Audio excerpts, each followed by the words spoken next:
नमस्कार, मी आबा माळकर. आपण पाहतात लक्षवेध 2020.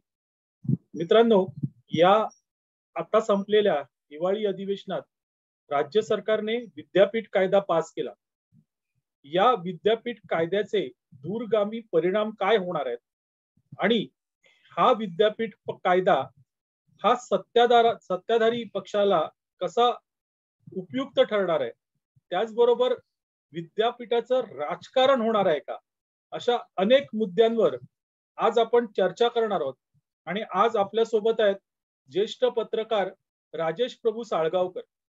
मित्रांनो, या नंतरच्या व्हिडिओमध्ये ते सलग बोलणार आहेत.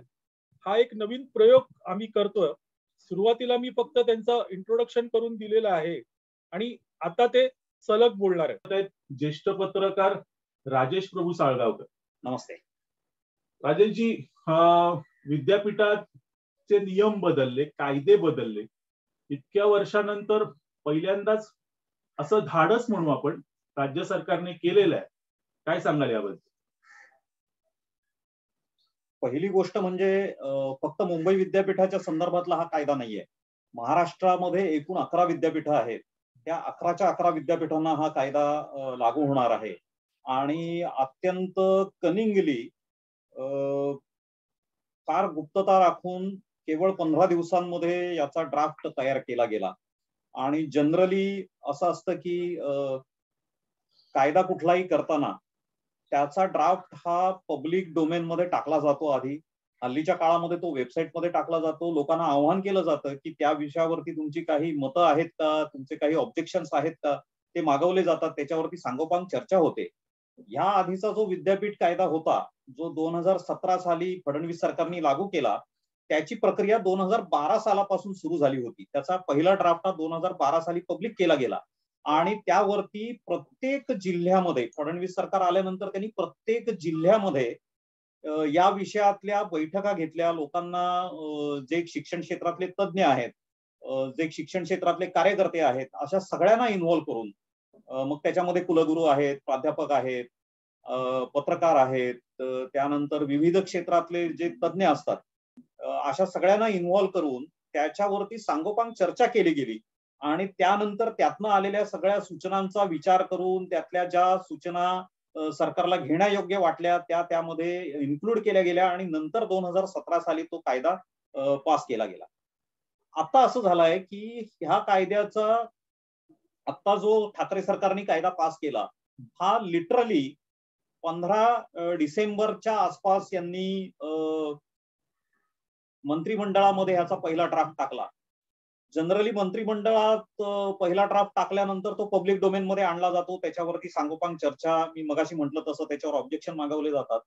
परंतु शिक्षण क्षेत्रातली लोक सातत्याने हा ड्राफ्ट मागत असतानाही सरकारने हा ड्राफ्ट पब्लिक केला नाही. हा अक्षरशः गुप्त राखला गेला. एकाही आमदाराच्या हातामध्ये सुद्धा त्याची कॉपी पडली नाही.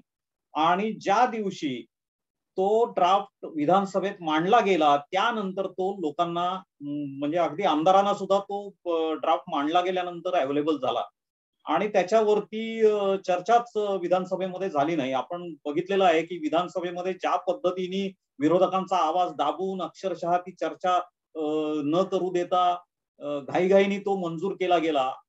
अनेक, म्हणजे स्वतः देवेंद्र फडणवीस असतील, त्यानंतर सुधीरभाऊ मुनगंटीवार असतील, आशिष शेलार असतील, या लोकांनी या कायद्यावरती नीट चर्चा व्हावी अशी मागणी केली होती. विधानसभेमध्ये प्रत्यक्षामध्ये देवेंद्र फडणवीस आणि सुधीरभाऊ मुनगंटीवार हे सत्ताधाऱ्यांशी बोलत होते. सुधीरभाऊ मुनगंटीवार तर कधी नव्हे ते स्वतःची जागा सोडून पलीकडे गेले आणि आदित्य ठाकरेंना त्यांनी विनंती केली की या चर्चा केल्याशिवाय हा कायदा मंजूर करू नका, याच्यावरती चर्चा होणं आवश्यक आहे. परंतु त्याही वेळेला ह्या सगळ्या विरोधकांच्या विनंत्या झुगारून देऊन अक्षरशः हा कायदा रेटून नेला गेला. या कायद्यामध्ये काय आहे हे ड्राफ्ट प्रत्यक्षामध्ये तो मांडला गेल्यानंतर लक्षात आलेलं आहे.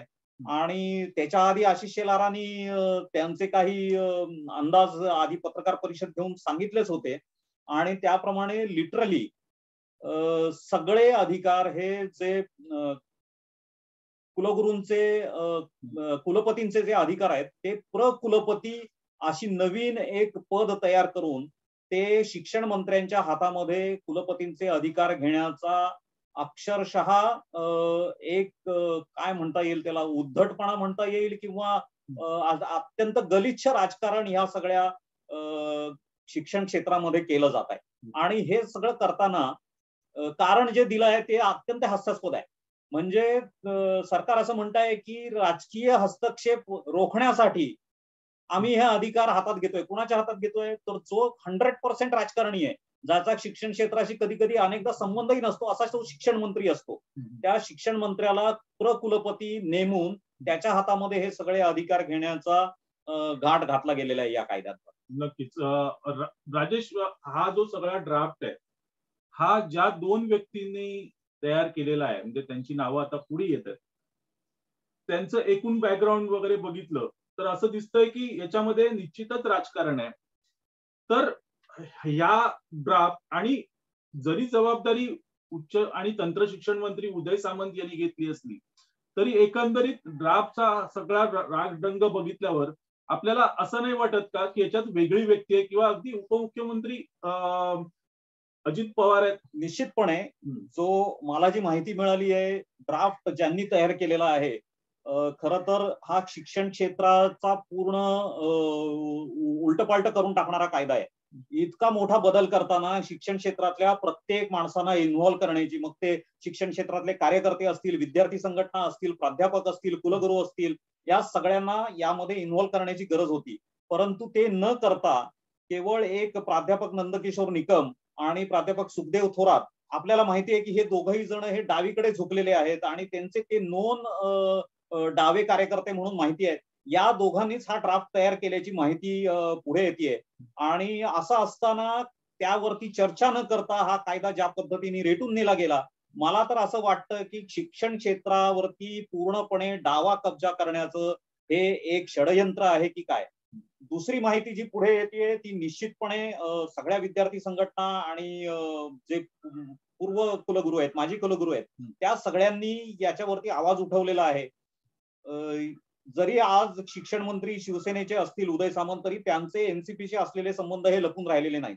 आणि या सगळ्याच्या मागे जी माणसं आता मी जी नावं घेतली, हे सगळे एनसीपीला जवळ असलेली लोक आहेत. हे ज्या पद्धतीने भूखंडांचं राजकारण एनसीपी आजपर्यंत करत आलेली आहे, त्यामध्ये या सगळ्या विद्यापीठांमध्ये, महाराष्ट्रामध्ये जी 11 विद्यापीठं आहेत, त्या 11 विद्यापीठांकडे प्रचंड प्रमाणामध्ये जमीन आहे आणि शासनाने ही शैक्षणिक कार्यासाठी दिलेली जमीन आहे. ह्या जमिनीचं खाजगीकरण करणं, या जमिनी लाटणं, त्या स्वतःच्या मर्जीतल्या संस्थांना किंवा स्वतःच्याच संस्थांना त्या जमिनी अलॉट करून घेणं, असं सगळं यामागे आहे की काय. सगळ्यात पहिल्यांदा जो यातला जो घाला घातला जाईल तो मुंबईतल्या एसएनडीटीच्या जमिनीवरती घाला घातला जाईल, असं सगळे पूर्व जे कुलगुरू आहेत ते म्हणतायत. कारण असे प्रयत्न आधी सरकारकडून झालेले आहेत. आत्ताच नुकता झालेली घटना अशी आहे की 2 महिन्यापूर्वी महाराष्ट्र सरकारने अत्यंत बेकायदेशीरपणे मुंबई विद्यापीठाचा रजिस्ट्रार हा स्वतःचा सचिव दर्जाचा अधिकारी त्यांनी नेमला तिथे. असं करता येत नाही. तो विद्यापीठात काम करणारा कर्मचारी ज्याचं करिअर विद्यापीठामध्ये झालेलं आहे असा असावा लागतो, त्याचा काहीतरी शिक्षण क्षेत्राशी संबंध लागतो. ते काहीही विचार न करता यांनी मंत्रालयातला अधिकारी तिथे नेऊन बसवला.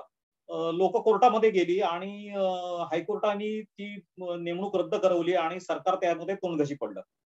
आता हे वारंवार होणार आहे. जर शिक्षण क्षेत्रामध्ये अशा प्रकारचा हस्तक्षेप सरकारने करायचा ठरवला आणि ते होऊ नये म्हणून स्वतःकडे कायदेशीर दृष्ट्या सगळे हे भ्रष्टाचाराचे अधिकार स्वतःकडे असले पाहिजेत म्हणून हा कायदा बदलण्याचा घाट घातला आहे की काय, हे आता उघडपणे लोक बोलायला लागले. दुसरा महत्वाचा मुद्दा मला या ठिकाणी विचारायचा आहे की एवढं रान, म्हणजे हे एवढं भ्रष्टाचारी पद्धतीने सगळं केलं गेलं, पण त्याच्या बातम्या मात्र मराठी मीडियाने अजिबात दिल्या नाहीत. आजही तुम्ही बघा की त्याच्या बातम्याच येत नाहीत. इव्हन देवेंद्र फडणवीसांनी जो विरोध केला, भाजपने जो विरोध केला, त्याच्या बातम्या मात्र कोणीही दिल्या नाहीत. काय सांगाल याच्याबद्दल? आपल्याला हे माहिती आहे की मराठी मीडिया ज्या पद्धतीने या सरकारची सगळी पापं झाकून या सरकारला वाचवण्याचा प्रयत्न करत आहे. हेच सगळे मराठी पत्रकार ज्या वेळेला फडणवीस सरकार होतं त्यावेळेला अशी भूमिका मांडत होते की पत्रकारिता ही सरकारच्या विरोधात असली पाहिजे, ती समाजाचा आवाज उठवणारी असली पाहिजे. परंतु गेल्या 2 वर्षामध्ये आपण बघितलंय की कोरोना काळामध्ये जो प्रचंड भ्रष्टाचार झाला, कोरोना काळामधली जी टोटल मिसमॅनेजमेंट होती, या सगळ्या अनेक पत्रकारांच्या घरी कोरोना काळातल्या दुर्घटना झालेल्या आहेत. बरोबर. परंतु असं असताना देखील यातला एकही माणूस या सरकारच्या मिसमॅनेजमेंटवरती, या सरकारच्या गैरकारभारावरती आवाज उठवत नाही. कारण त्या सगळ्यांनी असं ठरवलेलंच आहे की या सरकारला शिल्ड करायचं, या सरकारला पूर्णपणे कव्हर द्यायचं. आणि त्याचं कारण केवळ आजच्या काळामध्ये ज्याला आपण पत्रकारिता म्हणतो, ती पत्रकारिता नुसती पत्रकारिता राहिलेली नाही. हा प्रत्येक पत्रकार हा कुठेतरी वैचारिक दृष्ट्या बांधील असतो, कुठेतरी पैशाच्या दृष्टीने बांधील असतो. आणि जो आपला बाप आहे, जे आपले गॉडफादर आहेत, त्यांना सर्व प्रकारे वैचारिक दृष्ट्या असेल किंवा बातम्या लपवून असेल, त्यांना शील्ड करण्याचं काम, त्यांच्या भ्रष्टाचाराला एक वैचारिक मुलामा देण्याचं काम आणि एक अधिष्ठान देण्याचं काम या पत्रकारितेतून चालत आहे. आत्ताच हा सगळा विद्यापीठ कायद्याचा बदल जो आहे, या बदलामधून सुद्धा हे दिसत आहे की विद्यापीठावरती एका विशिष्ट विचारसरणीचा पगडा असला पाहिजे, यासाठी प्रयत्न हे चाललेले आहेत. त्यासाठी ते जे काही सरकारला करायचं आहे त्याला कायदेशीर अधिष्ठान प्राप्त व्हावं म्हणून हे सगळे अधिकार मंत्र्यांकडे घेण्याचं काम चाललेलं आहे. ह्या जागेला जर फडणवीसांचं सरकार असतं किंवा इतर कुणीही असतं तर त्याला सळो की पळो केलं असतं या सगळ्या पत्रकारांनी. आपण बघितलं की फडणवीस सरकारच्या काळामध्ये विनोद तावडे शिक्षण मंत्री होते. त्यांनी अतिशय एक चांगला निर्णय घेतलेला होता, तो म्हणजे महाराष्ट्र इंटरनॅशनल बोर्डचा. त्या बोर्डमध्ये आपण जर तपासलं तर लक्षात येईल की सोनम वांगचुक सारखी लोक त्या बोर्डचे सदस्य होते. देशभरामध्ये शिक्षण क्षेत्रामध्ये वेगळे प्रयोग करणारी लोक त्या बोर्डचे सदस्य होते. त्यांनी 3 वर्ष खपून त्या बोर्डाचं एकूण करिक्युलम काय असावं, त्या बोर्डाचा कारभार कसा असावा, शिक्षण कशा पद्धतीने नवीन पद्धतीने दिलं जावं, म्हणजे ते जागतिक स्तराचं शिक्षण आपल्या विद्यार्थ्यांना मिळेल याचा विचार करून काही करिक्युलम तयार करून ते बोर्ड अस्तित्वात आलं होतं. केवळ त्या बोर्डाला 6च महिने मिळाले आणि जसं हे सरकार सत्तेवरती आलं, त्यांनी पहिला निर्णय जो शिक्षण मंत्र्यांनी घेतला तो काहीही विचार न करता या बोर्डाला विनोद तावडेंनी केवळ फक्त जिल्हा परिषदेच्या शाळा जोडल्या होत्या. प्रायव्हेट शाळा त्याच्यामध्ये घेतल्याच नव्हत्या अजून. जिल्हा परिषदेच्या सगळ्या शाळा याला ज्या क्वालिटी शाळा आहेत त्या जोडलेल्या होत्या. वर्षा गायकवाडांनी सगळ्यात पहिला निर्णय जो घेतला, सत्तेवर आल्यानंतर दुसऱ्याच दिवशी त्यांनी हे बोर्ड रद्द करून टाकलं, काहीही विचार न करता, त्याच्यावरती काहीही लोकांची मतं न घेता. अशा पद्धतीने केवळ सुडाचं राजकारण करणारं हे सरकार आहे. या आततायी निर्णयाला समजा बोर्ड अस्तित्वात आणायला तुमचा विरोध असेल, पण ते आल्यानंतर इतक्या घाईघाईने ते रद्द करण्याचं काही कारण नव्हतं. त्याच्यावरतीही या पत्रकारांनी एकही प्रश्न या सरकारला विचारला नाही. इथपासून ते जे सुरू होत आहे सगळं, आजही तेच चालू आहे.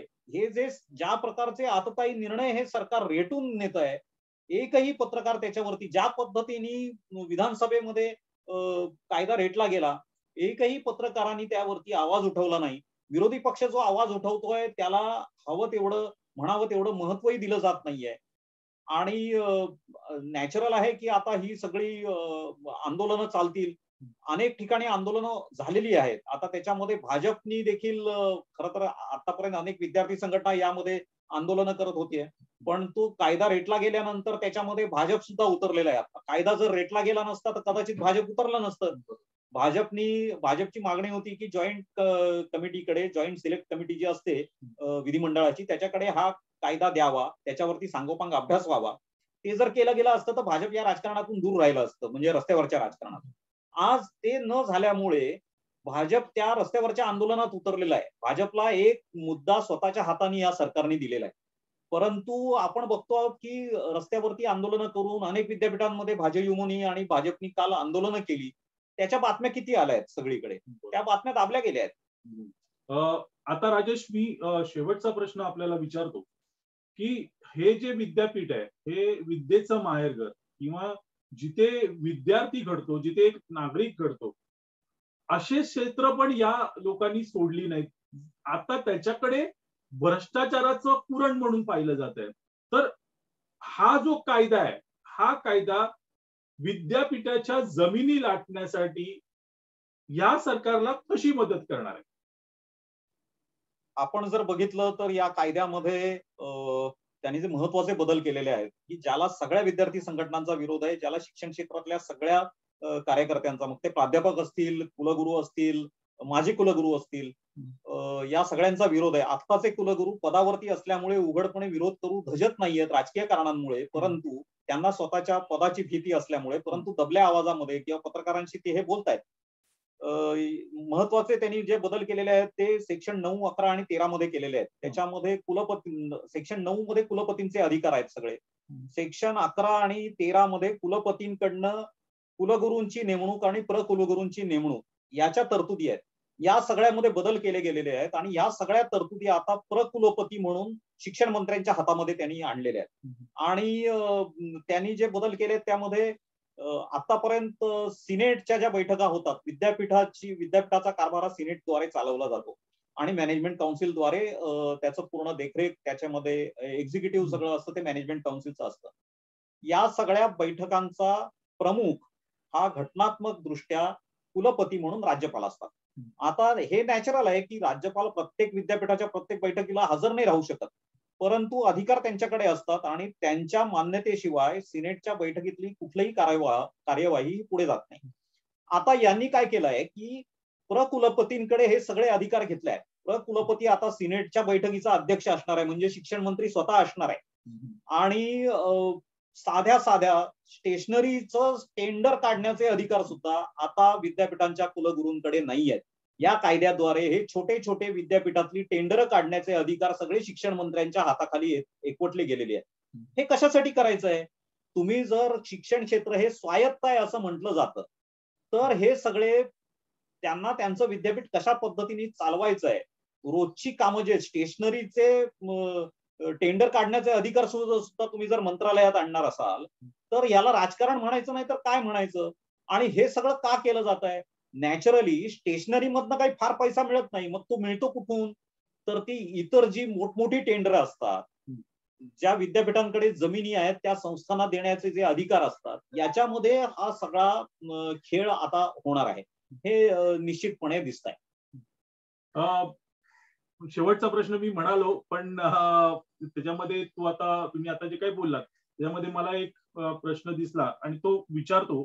तर तो प्रश्न असा की हे जे कायदे आहेत याला कोर्टामध्ये चॅलेंज होऊ शकतं का? आणि कोर्टात चॅलेंज झालं तर हे रद्द होऊ शकतं? कोर्टामध्ये चॅलेंज होऊ शकतं निश्चितपणे, कारण हा सरळ विद्यापीठाच्या स्वायत्ततेवर घाला आहे. आजपर्यंत आपण शिक्षणामध्ये जी काही शैक्षणिक धोरण आहे ते जरी सरकारने ठरवलं तरी थेट सरकारचा हस्तक्षेप शिक्षण क्षेत्रामध्ये आजपर्यंत राहिलेला नाही. करिक्युलम ठरवण्यामध्ये जे काही असतं ते वेगवेगळ्या तज्ञांची समिती असते, ती ठरवत असते.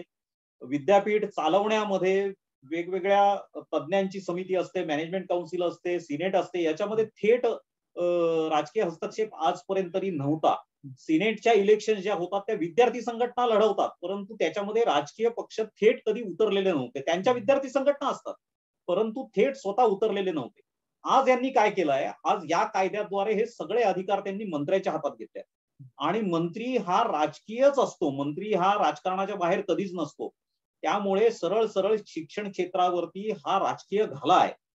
एक त्याच्यामध्ये मुद्दा असा आहे की कोर्टामध्ये तर हे निश्चितपणे कदाचित कोणी जर कोर्टामध्ये गेलं, ही खूप मोठी लढाई होणार आहे. हायकोर्टातून ती सुप्रीम कोर्टात जाईल, त्याच्यामध्ये वैचारिक सगळी मांडणी दोन्ही बाजूनी होईल आणि खूप मोठी लढाई होईल. पण मला असं वाटतं की कोर्टामध्ये हा कायदा टिकणार नाही, परंतु कोणतरी कोर्टामध्ये गेलं पाहिजे. आता ही सत्ताधारी महाराष्ट्रातले काय सांगतायत की कर्नाटकमध्ये आणि केरळमध्ये सुद्धा अशा प्रकारचा कायदा आहे. तो फार पूर्वी नाहीये. कर्नाटकमध्ये आत्ता काँग्रेस सरकार असताना तो कायदा आणला गेला घाईघाईमध्ये. भाजपचं ज्या पद्धतीचं राजकारण चालतं, भाजप कधी सुडाचं राजकारण करत नाही आणि आधीचे कायदे आधीच्या काँग्रेस सरकारने केलेले आपण सत्तेवर आले म्हणून रद्द करायचं असं भाजप करत नाही, म्हणून तो कायदा कर्नाटकमध्ये शिल्लक आहे. केरळमध्ये आता काही महिन्यांपूर्वी हा कायदा आणला गेला. आणि तो आणताना राज्यपाल जिथे जिथे शैक्षणिक कार्यक्रमांमध्ये गेलेत, आरिफ मोहम्मद खान त्यांनी प्रत्येक ठिकाणी या कायद्याला विरोध केलेला आहे. त्यांनी हे जाहीरपणे बोलून दाखवलेलं आहे की शैक्षणिक क्षेत्रावरती राजकीय घाला घालण्याचं काम या कायद्याद्वारे होणार आहे. हा कायदा हा पूर्णपणे शिक्षण क्षेत्राच्या विरोधात आहे. तरी देखील बहुमताच्या जोरावर केरळमध्ये तो कायदा आणला गेला. त्याला आता कोणी तिथून कोर्टात गेलाय की नाही मला माहिती नाही, पण मी जितकी माहिती घेतलेली आहे आणि शैक्षणिक क्षेत्रामध्ये ज्या ज्या लोकांशी बोललो आहे त्या सगळ्यांचं म्हणणं असं आहे की हा कायदा कोर्टामध्ये टिकणार नाही. आता गंमत अशी आहे की याला फक्त भाजपच्या संबंधित लोक किंवा संघ परिवारातली लोक विरोध करतायत तर असं नाहीये. आता ज्या विविध विद्यापीठांमध्ये या कायद्याला विरोध करण्यासाठी जी चर्चा चालू आहे, ज्या काही राऊंड टेबल कॉन्फरन्सेस काही ठिकाणी होत आहेत, काही ठिकाणी सेमिनार्स होत आहेत, त्यामध्ये आंबेडकर विद्यार्थी संघटना या सकट जे आंबेडकरांना मानणाऱ्या विद्यार्थी संघटना आहेत वेगवेगळ्या, त्यांनी देखील याला विरोध केलेला आहे. भालचंद्र मुणगेकरांसारखा माणूस जो काँग्रेसच्या हाताला धरून राज्यसभेत गेला, तो देखील याला विरोध करतोय. हे सगळं खरं तर या सरकारने समजून घेतलं पाहिजे की या कायद्याला सर्वंकष विरोध, सर्व म्हणजे यातले जे प्रत्यक्ष डावे आहेत ते सोडले तर या कायद्याला सर्वंकष विरोध चालू आहे. अगदी राजेश, आपण या चॅनलवर आलात आणि आमच्या प्रेक्षकांना ही अतिशय महत्वाची आणि कुठेही बाहेर फारशी चर्चा न झालेली माहिती दिली, त्याबद्दल आपले खूप खूप आभार. धन्यवाद. मित्रांनो, हा व्हिडिओ आवडला असेल तर लाईक करा, शेअर करा आणि लक्षवेध 2020 ला सबस्क्राईब करा. धन्यवाद.